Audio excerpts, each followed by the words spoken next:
துன்பங்கள் சூழ்ந்தாலும் அநேகமாயிருந்தாலும் துன்பங்கள் அது அநேகமாயிருந்தாலும் அனைத்தினின்றோ என்னை விடுவிப்பீரே, அனைத்தினின்றோ என்னை விடுவிப்பீரே.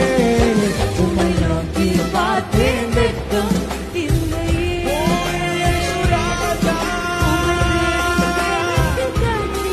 இல்லையே. நோக்கி பார்த்தேன் வெட்கம் இல்லையே, எனக்கு காட்சி இல்லையே. ஹல்லேலூயா.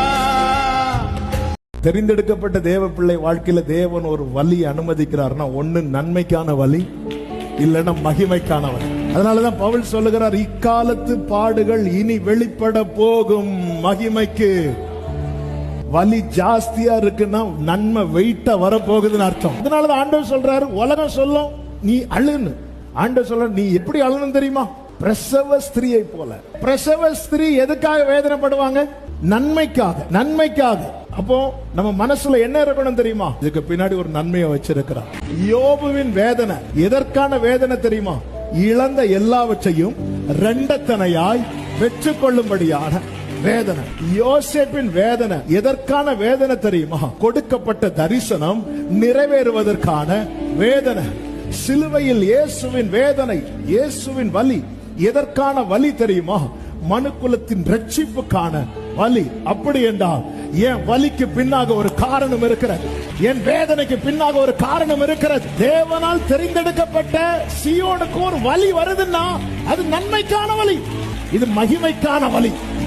நேற்று ஒரு செய்தி கேட்டுக்கொண்டிருந்த போது அதுல ஒரு போதகர் சொன்ன ஒரு வார்த்தை, இந்த வார்த்தையெல்லாம் தியானிச்சிட்டு இருக்கும் போது கரெக்டா அந்த செய்தியில் அந்த வார்த்தை வருது. அதுல அவர் சொன்னார், ஒரு நிலத்துல பெரிய பெரிய புல்டோசர்லாம் வந்து அந்த நிலத்துக்கு மேல ஏறி இறங்குதுனாலே அந்த நிலத்துல கட்டப்பட போறது கோழி கூடு கிடையாது.